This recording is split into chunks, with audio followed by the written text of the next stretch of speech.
Minggu 6 Mei 2001, rombongan Duta Besar Vatikan untuk Indonesia, Monsinyur Renzo Frattini, Bapak Kardinal Julius Dharma Atmaja SY, dan tamu undangan lainnya tiba di Bandar Udara Cilikriwut, Palangkaraya. Rombongan disambut dengan tarian adat Dayak, dan sejenak rombongan beristirahat di ruang VIP Rumah Jabatan Gubernur Kalimantan Tengah.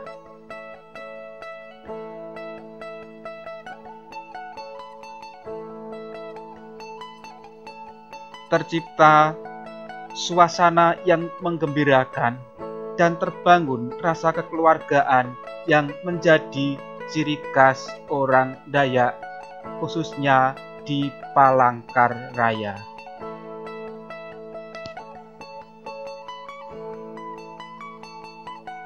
Seusai acara di Gubernuran, Duta Besar bersama para uskup menuju gereja katedral yang jaraknya tidak jauh dari rumah jabatan gubernur.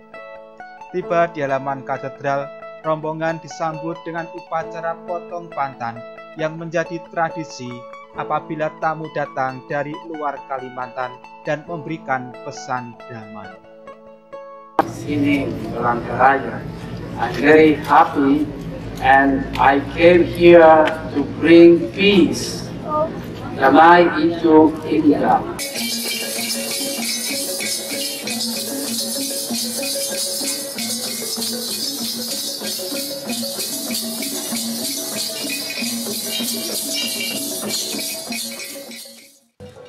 Senin 7 Mei 2001, suasana pagi itu sangat cerah.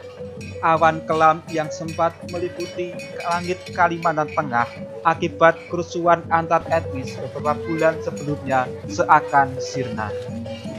Tak ada lagi keributan atau pertikaian. Umat Katolik sekusupan Palangkaraya bersatu sebagai saudara dalam iman untuk merayakan peristiwa besar pentahbisan Uskup Palangkaraya Monsinyur A.M. Sutrisno Atmoko MSF.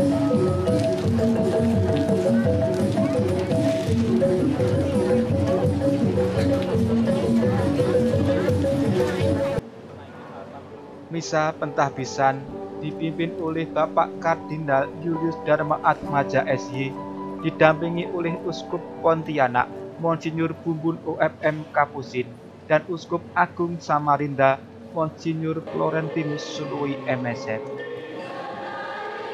Lagu-lagu dan iringan musik Dayak serta keroncong Jawa mewarnai khidmatnya suasana perayaan Ekaristi dan upacara pentahbisan uskup. Apakah saudara sanggup dengan bantuan melaksanakan sampai tugas yang dipercayakan oleh para rasul kepada kami, dan yang ini akan diserahkan kepada saudara dengan penuh tangan kami? Ya, saya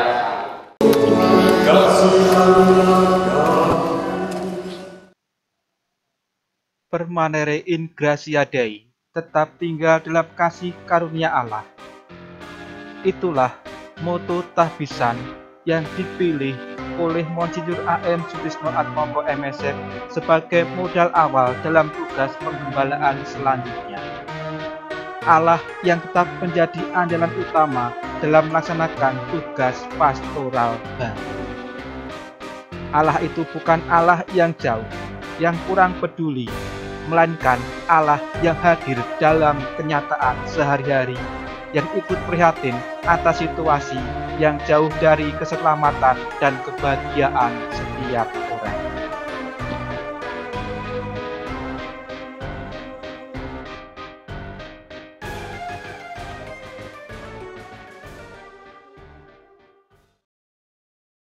Ketika Keuskupan Palangkaraya berdiri pada tahun 1993, jumlah paroki yang ada hanya 16 paroki. Atas karunia Allah, dalam kurun waktu 25 tahun, jumlah paroki mengalami perkembangan yang cukup signifikan. Saat ini jumlah paroki di Keuskupan Palangkaraya berkembang menjadi 25 paroki yang terbagi dalam 5 dekanat.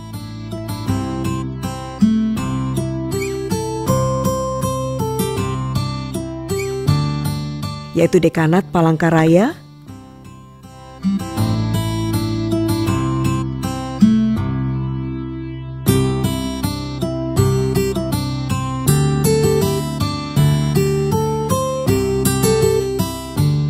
Dekanat Kota Waringin Timur,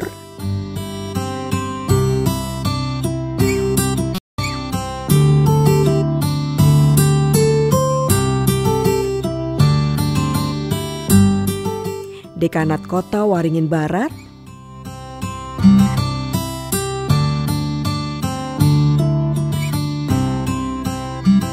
Dekanat Teweh,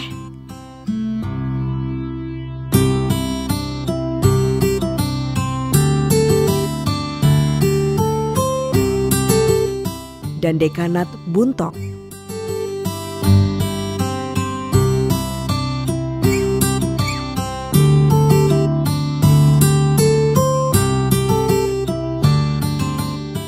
Perkembangan jumlah paroki di Keuskupan Palangkaraya tidak lepas dari perkembangan jumlah umat. Dari data statistik, selama kurun waktu 16 tahun, jumlah umat Katolik mengalami perkembangan yang cukup signifikan. Pada tahun 2001, umat Katolik di Keuskupan Palangkaraya berjumlah 53.585 orang. Dan pada tahun 2017 berkembang menjadi 81.211 orang. Perkembangan jumlah umat Katolik di Keuskupan Palangkaraya ini berjalan seiring dengan perkembangan jumlah imam religius, imam diosesan, biarawan, dan biarawati.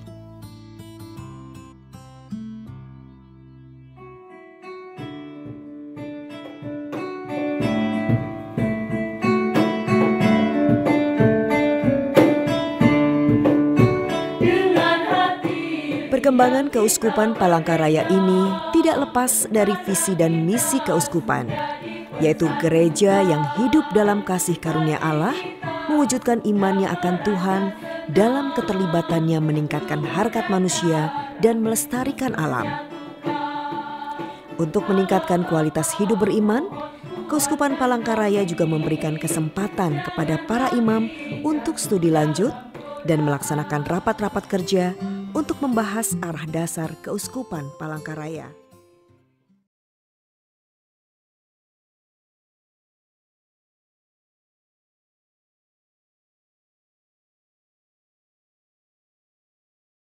Saat ini perjalanan misi Keuskupan Palangkaraya di bawah kepemimpinan Monsinyur Aloysius Sutrisno Atmoko MSF sudah mencapai usia 25 tahun. Bersama uskup yang dikenal sebagai pribadi yang rendah hati ini, gereja yang hidup dalam kasih karunia Allah berusaha mewujudkan imannya akan Tuhan dalam keterlibatannya meningkatkan harkat manusia dan melestarikan alam. Untuk semakin meningkatkan pelayanan terhadap umat, selama kurun waktu 25 tahun ini, Keuskupan Palangkaraya sudah membangun dan merenovasi cukup banyak gedung. Dengan pembangunan dan renovasi gedung-gedung ini, diharapkan kegiatan hidup beriman dan menggereja bisa ditingkatkan. Pembinaan dan penataran umat perlu sarana dan prasarana gedung pertemuan yang memadai besarnya untuk jumlah tertentu dan nyaman dipakai untuk diskusi. Selain itu juga diperlukan tempat menginap karena banyak peserta yang berasal dari luar kota. Kantor komisi selain berfungsi untuk kantor kerja, di lantai 2 juga ada tempat untuk menginap dan tempat pertemuan sekaligus lapangan olahraga khususnya badminton. Wisma Unio menjadi tempat pembinaan umat, rekoleksi, retret, dan lain-lain. Setelah tempat pembinaan khususnya untuk menginap memadai, perlulah gedung pertemuan yang lebih besar. Maka dibangunlah Aula Magna berpasangan dengan Kapel Asensio yang bisa menampung peserta sampai 250-an orang. Itulah kegunaan pembangunan sarana prasarana di Keuskupan selama ini.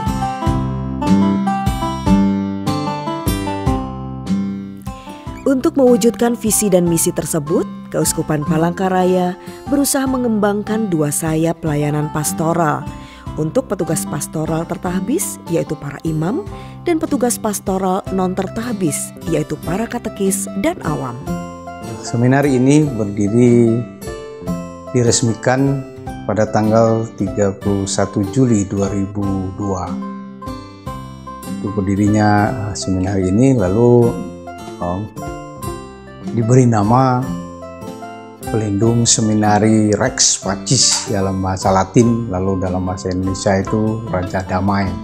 Sejauh yang saya tahu, itu Bapak Uskup pernah mengatakan, kata sambutan dia mengatakan bahwa Raja Damai itu maksudnya bahwa nanti para alumni ini akan membawa damai di wilayah Kalimantan Tengah ini. Dari 16 tahun itu, ini seminari menengah tingkat SMA. Jadi sudah melahirkan 2 imam.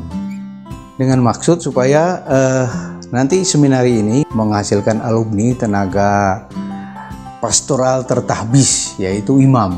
Nah, sesuai dengan visinya dan misi seminari ini juga. Karena itu lalu visi seminari ini adalah lembaga tempat pendidikan calon imam tingkat menengah. Misinya kita yang pertama berpegang pada pola pembinaan di seminari konvensional, mendidik para seminaris ini dalam 3 bidang yang integral, yaitu 3S.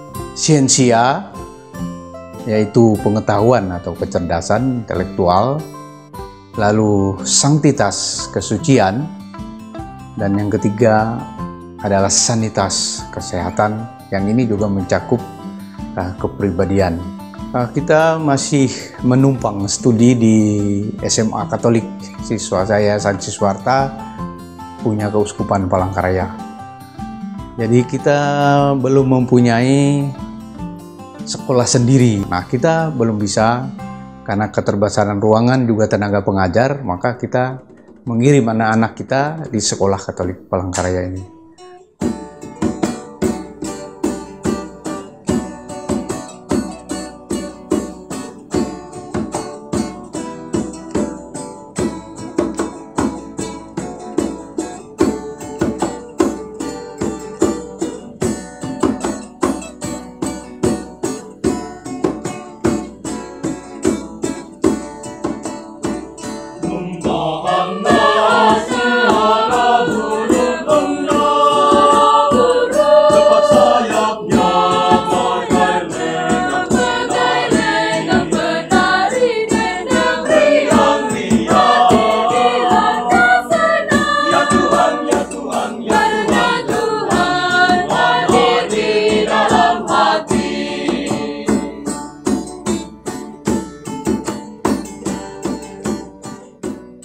Latar belakang didirikan Stipas itu menjadi salah satu bagian dari visi dan juga misi dari Bapak Uskup. Ketika beliau ditunjuk menjadi Uskupan Palangkaraya, salah satu yang menjadi misi beliau adalah mendirikan Stipas sebagai wadah pendidikan kader untuk kaum muda. Karena beliau meyakini bahwa dalam rangka pengembangan karya pastoral di keuskupan ini sangat dibutuhkan rasul awam yang terlibat langsung dalam karya pewartaan Injil itu. Suka duka perjuangan sebagai sebuah sekolah tinggi, apalagi sekolah swasta, lalu dengan brand sebagai sekolah gereja, sekolah keuskupan, dampaknya adalah di satu sisi sekolah ini tetap ada. Sepanjang ada orang Katolik, sepanjang itu pula sekolah ini tetap ada, dan itulah yang kami yakini. Sehingga keberadaan sekolah ini hingga memasuki tahun yang ke-16 saat ini. Dan dalam rantangan 16 tahun, angkatan pertama sampai dengan angkatan ke-7, outputnya itu semua sudah PNS. Dan dapat dikatakan bahwa dari setiap alumni lulusan dari Stipas itu tidak ada yang menganggur.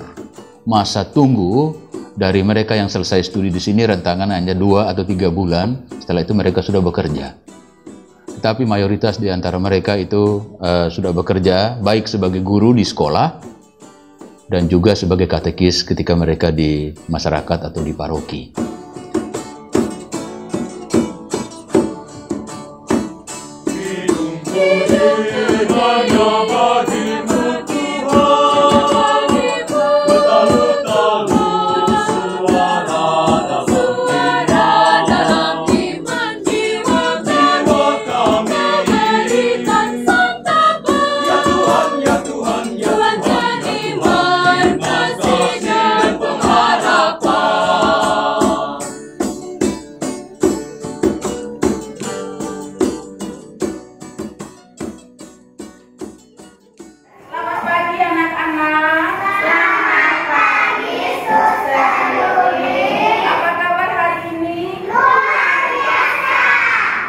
Selain mengembangkan dua sayap bagi pendidikan para pelayan pastoral, Keuskupan Palangkaraya juga mempunyai perhatian yang cukup besar terhadap dunia pendidikan, yaitu dengan mengembangkan yayasan pendidikan mulai dari TK, SD, SMP, dan SMA.